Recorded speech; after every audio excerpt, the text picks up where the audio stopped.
Hello everyone, Silent here, and welcome back to another episode of Truly Bedrock Season 2. I hope you're doing great today. Today, we're going to be building up an expert level Guardian farm on the Truly Bedrock server. I have not designed this type of farm before, I've never built it before, so we're going to be doing a lot of stuff in today's episode. So that expert level Guardian farm is going to be located a couple thousand blocks in that direction. Yeah, you can't really see it because, you know, render distance, but that is going to be the foundations of the main base for this season, and once we get the Guardian farm built up, it's going to be really easy to build up all of the other things around it, and that is like the entire foundation of the base for the season. So before we get to that little project, we are starting off in a new area of the server. This is the Holiday Resort Beach area. It's kind of similar to the Holiday District that we did for like Christmas and stuff, but this isn't around any specific holiday. It's just like a fun community area to build in. As you can see, it is super beginner, but we've built up a lot of the beaches. Foxy No Tail did that. I believe he built up this like walkway as well. Liara did some detailing. We got a shack over there, and I decided to build up some artificial islands, which is what you see behind us there. Do you recognize that shape? You very well might from season 1 of Truly Bedrock. It is the Shattered Moon, the super iconic thing from that season. I really love the Shattered Moon, so I decided to build this up on the server. It is extremely beginner at the moment. As you can see, there's only like, you know, 2 layers, and it's like super floaty and very janky from the underside. Looks great from above though. So this is going to be a stream only project. We're going to be doing a lot of things over in this area, but because we are daily streaming throughout January and into early February, we're going to be doing a lot of stream only projects over on Twitch and a couple of YouTube live streams as well. If you want to see a lot more Truly Bedrock content, you can check out the streams. Oh, it's the armor stand bug. We're currently in Foxy No Tail's Nether hub, the actual like Nether tunnel to the resort district is over there. The armor stand bug, I haven't seen this in forever, where the armor stands just kind of like flicker across all these weird random textures. Yeah, we're not going to talk about that. So if we take off, you know, their armor real quick, you can see that they just really changed textures. Like, that is Slack Lizard's actual skin right there. I have no idea what that is. Maybe that was a shulker? The purple thing? That's probably a drown texture? Yeah, so weird. So weird how armor stands are this broken. Oh, that was a Strider texture? Yeah, so armor stands have this really weird bug. I love it so much. I've only ever seen it twice in game, and it is so cool to look at. These are miniature armor stands, and they got like, you know, the player heads on them. That has nothing to do with this bug. So yeah, that's Foxy's lovely little Nether hub. It's completely taken over by Ghast sounds. I think there's a Ghast farm above that. Why is that so loud? I'm sorry for yelling, but you know, sometimes you just gotta speak over the Ghasts. Anyway, this is the actual tunnel that goes to the Holiday District, or the Resort District rather, and conveniently, the Guardian Farm is literally right here. Yep, this goes to the Guardian Farm. As you can see, we've done some decoration. I don't think I've showed this in an episode yet, but we got some item filters for all the Guardian Farm drops. We've been using this a lot on live stream, so we actually have a decent stockpile of blocks at the moment, which isn't too bad. That'll be very helpful for building up the main base. Anyway, this goes up to this Nether portal, and then of course this leads to the Guardian Farm. So this right here is the current state of the Guardian Farm. We built this up in like episode 2, and we really haven't touched it since. We really need to change that. So right now, all of the Guardians spawn, and they instantly, like literally instantly go into the Nether portals, and that gives you basically the best rates because they're removed from the mob cap, you know, instantly, and that allows more things to spawn. And that's really as much as there is to it. It was a super easy thing to build like the second day, or even I think the first day on the server. So really not much effort went into doing this, and it still works right to this day. It's still my main source of experience, hence 121 levels, but we need to upgrade this farm significantly. I would like to be able to churn this farm off and prevent guardians from dying or going to the Nether, like completely churn turn off and make it inert. That way it doesn't affect anything, and we can actually be in this area for long periods of time without lagging out the server. Right now, as we're in the area, guardians are spawning, going to the nether, and building up in the hundreds, so we have to be very quick about this. So basically, we need an off switch, but I would also like to be able to send the guardians to the nether, since that allows anyone to use the farm, and that is the most efficient way to use the farm. But I also want to be able to use the farm with trident killers, that way I can AFK for long periods of time and have it be overworld only. So we need to have a triple system guardian farm with nether portals, trident killers, and an off switch. I've never done that before. I'm not entirely sure how to make it work with the redstone. It sounds fairly simple, doesn't it? But the logistics of doing that is kind of complex. So we're going to figure that out entirely in today's episode, and then we'll have a really, really, really good guardian farm on the Truly Bedrock server. As if this one wasn't already really good. In case you're not aware of how Guardian Temples work on Bedrock Edition, there are only 25 spots in this entire monument that can spawn Guardians. Literally 25! Whereas on Java and Legacy Console, the entire bounding box of the temple, which is 58 by 58 wide, I believe that entire thing can spawn Guardians. So, all things considered, we got it easy on Bedrock Edition, and these spots right here with the polished andesite are the actual spawn spots. As you can see, they spawn right here. Of course, mobs spawn on the northwest corner of the block, so they instantly go into a nether portal. To turn off this farm, all we really need to do is plug up these blocks real quick and prevent guardians from spawning. They might spawn underneath here. I'm not sure, but that won't matter. They'll despawn eventually anyway. So I'm going to go ahead and turn off the farm. That way we can actually build in this area. And then we need to drain this entire area as well of water down to this layer right here. So this would be the floor, meaning that we need to remove 4 layers of water. Again, not really that difficult compared to some Java Edition Guardian farms where you have to drain the entire 58 by 58 area. I've done that before in survival, and it is not really a fun thing to do. I would not recommend that. Bedrock Edition Guardian farms, they are so much easier. The Guardian farm is now completely turned off. We got all the blocks in place. The Guardians are still spawning, but underneath the nether portals, so they're not going to be going to the nether and lagging us out, which is a really good thing. We don't need to worry about that. Now, I have actually planned out what the base is going to be functional for, what farms are going to be in the base as well, and kind of what we're going to do. But I don't want to go over all of that right now because it's kind of complicated, and we'll talk about that later, maybe in the next episode. I don't know, but we'll get to that someday, though. For now, we got a Guardian farm to build. I'm glad I dug out like half the desert for all the sand for the moon isles, because, yeah, we needed a lot of sand, and we needed a lot of glass for this build as well. So I'm not entirely sure what the build palette or the decoration of this farm or the base is going to look like. I got the functionality pretty well nailed down. The rest of it's kind of mildly up in the air, though. So we're going to get ourselves some light blue glass, let's say, build out a prismarine, and get this entire thing drained as well on a live stream. That's what I'm about to do in 30 minutes, actually. So, great. Next time I see you guys, this will likely be mostly drained out, if not entirely. Here's hoping. And then once we get this thing drained out, we can actually start designing the Guardian farm itself and designing each of the modules, trying to figure out how to tie this thing together, of course, and see what happens.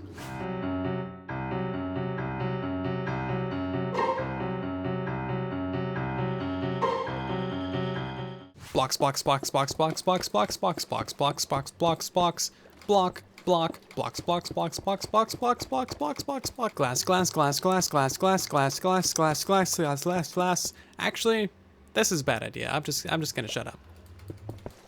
And just a couple of hours later, a lot of work has been done on this build. As you can see, we've built the entire box around it and also put in the floor. This has used an incredible amount of materials. In fact, I've used every single prismarine brick, and I even had to steal some from the ocean monument, and I also used every single piece of sand that I owned for the glass walls. I don't need to build out of, you know, these materials, but I want to. They look so pretty. So that's kind of the situation that we're in. Even with the the chat and the cobblestone, it does look a whole lot nicer already. I am very excited for what the final product is going to look like once we have that built up on the server. Of course, the next step from here on out is actually draining out all the water. I don't own a single sponge, I don't believe, and I also don't have any more sand. So we're gonna come back to that project and quickly head over to a creative testing world, my Guardian Farm template world, and see what we can come up with for a Guardian Farm design. I've had this concept for the Guardian Farm since before I released the advanced Guardian Farm on the channel. I've just yet to do anything with it until now, so I'm kind of excited to see how it turns out. And here we are on my Guardian Farm template testing world. This is something that I threw together to make building and testing Guardian Farms much easier because apparently I design a lot of these things. So as you can see, we just have the base of 25 spawning spots marked out. That's each one of these orange blocks. These are technically columns, so they go all the way down, but the Guardians will spawn at the highest available block, and if they can spawn there, they always will. So if they can spawn right there, they're never going to spawn right there, for example. So you really only got 25 spots to work with. Now, of course, I don't want to build up all of this by hand. No. We want to do all this automagically. So we're going to go ahead and drop in the corner blocks. As you can see, those are all going to fall into place nice and lovely. We're then going to go ahead and do all of the walls, go ahead and install the floor of the build, and just go ahead and get rid of that water real quick as well. Bam! Nice, clean slate. I love this. So of course we know that this is exactly where the Guardians are going to spawn, and we know that they spawn on the northwest corner of the block, so using a locator map we can tell that pretty easily. Let's go ahead and move this down into the floor, and we're going to go ahead and put our nether portal right here as well, and then we can start to build around this. So naturally we need a dispenser to turn off the nether portal with our water bucket, and we need a dispenser to turn on the nether portal with your flint and steel. I don't want this one to rely on a fire tick, so we're not going to have any lava or wood here or anything, so you will have to refill it with, you know, a flint and steel or whatever. Alright, so I got some prototyping going on. This is probably very far from the final design that I want to do, but basically we got a waterlogged stair here for flowing water. The Guardians can spawn in the flowing water, and they're not obstructed by the stair or even the dispenser that's right there. And then when they die, all of their drops and experience actually go directly into the water stream. So that's really convenient. That's a pretty good little, you know, figuring out right there. So that is basically the overworld only mode. If you want to turn off the farm, you can simply retract the water. And then if you want to turn it on to nether only mode, the turbo mode, you need to retract this dispenser. That way, you know, the flowing water doesn't go into the nether portal and push the Guardians around and stuff. And then you need to basically light the nether portal. I've done some more development on this system right here and have kind of an on and off switch for it. So as you can see right now, it's off. There's no water, no Guardians will ever spawn. This is going to be the main redstone line that would activate all 25 of your sections. You unflick that dude, and then it will flush out the water, activate the trident killer, and push the, you know, dispenser forwards as well. And that will allow the Guardians to spawn. They'll all die. They won't be able to go into the nether portal area, and the items will flush out of that as well. So that's really all there is to that. I'm not entirely sure how to activate the flint and steel. I think you would need a second redstone line for that, because, you know, activating two different systems via a singular redstone line on this scale gonna be a little bit challenging, so I'm not entirely sure how to do that. A second redstone line is probably the easiest way to do it.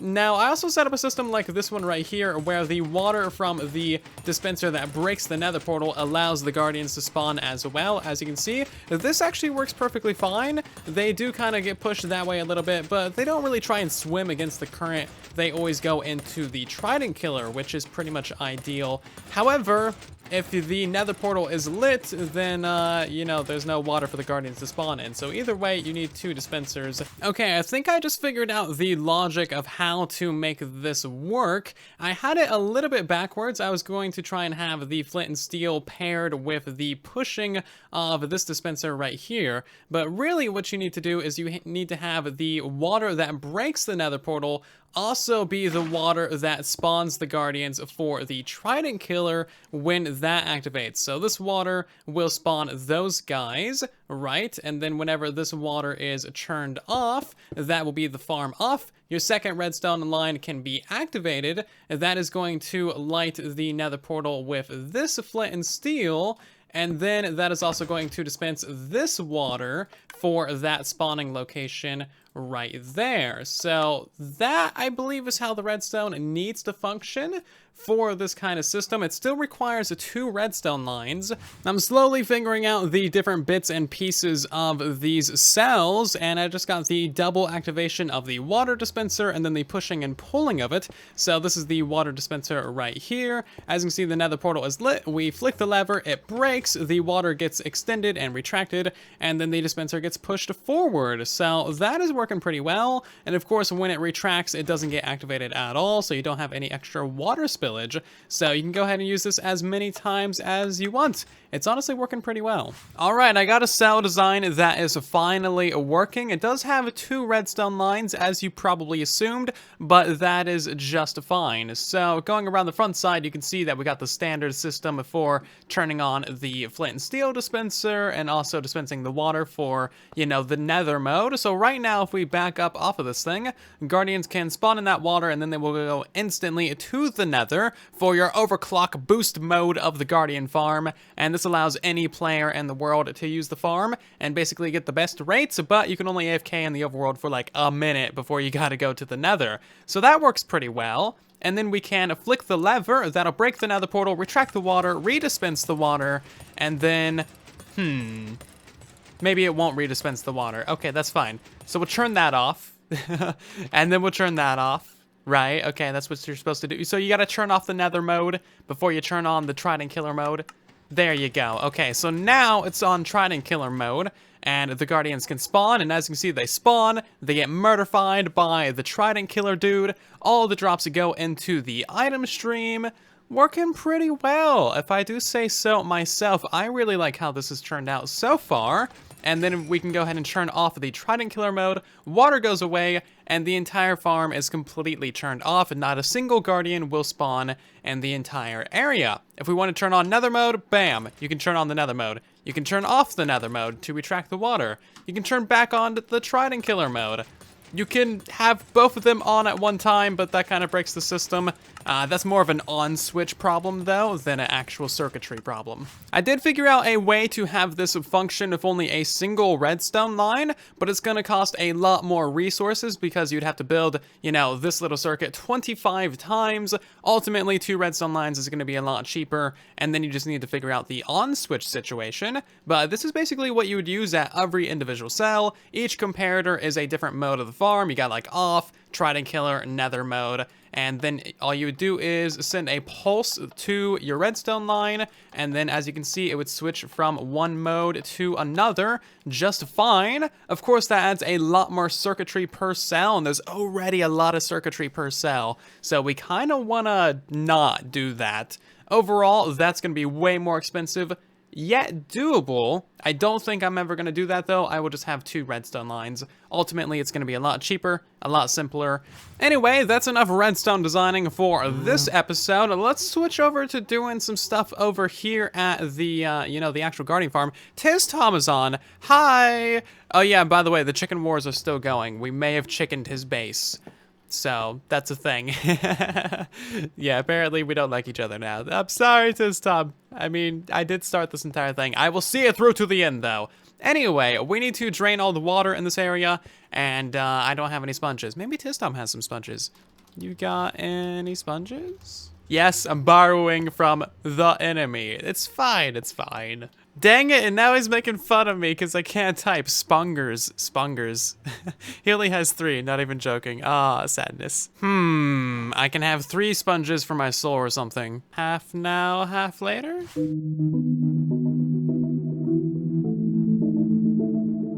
So that's pretty much all of the draining done. Very, very good indeed. Nice. And here we are a couple more hours later, and as you can see, the entire thing is very nice and very dry. I'm quite happy with the progress that's been made so far.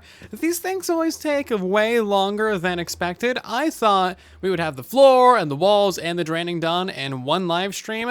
It has now taken 2, and we haven't even gotten to building the cells yet. So it's gonna be a couple more live streams, at least one of actually building up the cells. And then, you know, of course, there's the decoration and the testing and the storage and the logistics and the finance. No. Yeah, there's a lot more stuff to do. I'm going to go ahead and remove the sand, though, and then we'll go ahead and get a look at what this actually looks like. This was an entire shulker box of sand, by the way, and it's only 4 layers. I didn't even do, like, the grids. I just did, like, lines. Oh, and by the way, we did go ahead and raid an ocean monument as well. So now we have a stack and 12 sponges, which is very nice. I borrowed the 3 sponges from Tom, gave him 10 extra because he's a nice person, and he deserves some sponges as well. So that's all good and great. This is me realizing that I've now mined all of the sand twice. So whatever we use the sand for, it better be worth it. I was all happy that I had 2 shovels with a little bit of durability left. I mined literally like 15 blocks and now they're both dead. So we can't repair these. This is our only XP farm on the server. I haven't built any other XP farms. I might have to go use someone else's guardian farm, which is going to be a very awkward conversation to have with them, so maybe I'll do it behind their backs. Or what we can do is we can go to our villager trading hall that we haven't been to in quite a while, and Liara has done a lot of trading. This place has significantly changed since the last time I saw it, and probably since the last time you guys saw it as well. There's now 3 layers of villagers. We have a villager for literally every single enchantment book in the entire game, which is quite fun. There's one for every single type of terracotta and glazed terracotta, and all of the things. And there happens to be an entire shulker box of shovels that are actually already fully enchanted. So I'm gonna take a 1, a 2, and a 3, and we're gonna go ahead and turn these into netherite shovels. I'm still abiding by my rule from the start of the season to not use a single thing of diamond this entire season. The only thing of diamond I've ever used is a diamond pickaxe to mine the netherite that I'm currently wearing. I have not used anything else of diamond, so we're going to turn these into netherite before we even use them. And also, a little bit of a fun thing for those of you who have watched to this part in the video, you guys can suggest names for one of these shovels, or maybe even 2 of them, down in the comment section. So let me know what we should name these 2, and we will name them in the next episode of Truly Bedrock. Also, I haven't finished talking about this place, but like, oh my god, Liara did so much trading and so much work. Jeez, craziness, nonsense. This took hours and hours and hours and days. Villagers are pain. Thank you, Liara, for doing this. This is crazy. It's also really going to help us get all of our impaling. That guy up there sells impaling 5, currently for 1 emerald. Turns out we only have 2 netherite ingots, so I guess we'll have to go do some more netherite mining someday. Anyway, there we go. 1 more netherite shovel, and even 1 more netherite shovel. And yeah, we technically have 5 blocks of netherite, but like, I want to get 9 for a true mini beacon. So definitely lots more netherite mining in our future.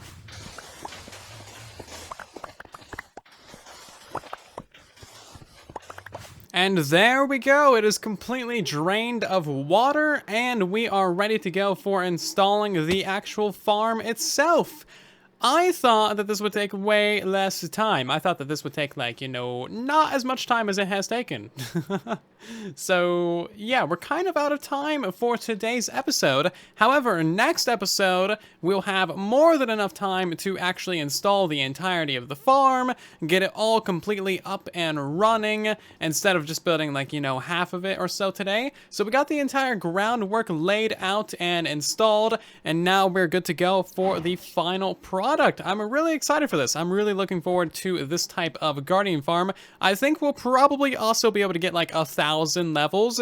No joke. An overworld only guardian farm that uses trident killers and looting is going to be an insane advantage for the long-term progression of this base. We'll be able to use looting 3 to get guardian drops non-stop 24/7. We'll get insane amounts of experience, and it's going to be a really good stepping stone to the rest of the projects that we want to do in this area. Not to mention being able to churn off the farm so that no guardians can spawn. That is going to be massive for other types of mob farms in this area as well. So I am very excited about this, to say the least. And that's going to do it for today's episode of Truly Bedrock Season 2. I hope you have enjoyed. Again, in the next episode, we are going to be building up the entirety of the expert level 99 Guardian farm. And it's going to be a really fun time. So hopefully you're looking forward to that. Hopefully I'll see you in that episode as well. Of course, if you did enjoy today's video, make sure to leave a like. It really helps out the video and the channel a ton. If you're new here, consider subscribing so that you don't miss future tutorials, and make sure to let me know what names we should name these shovels. We got 2 netherite shovels now, and both of them need a catchy name, so let me know in the comments. Otherwise, I'll see you guys down in the comment section and in the next one. Thank you so much for watching, and then there was silence.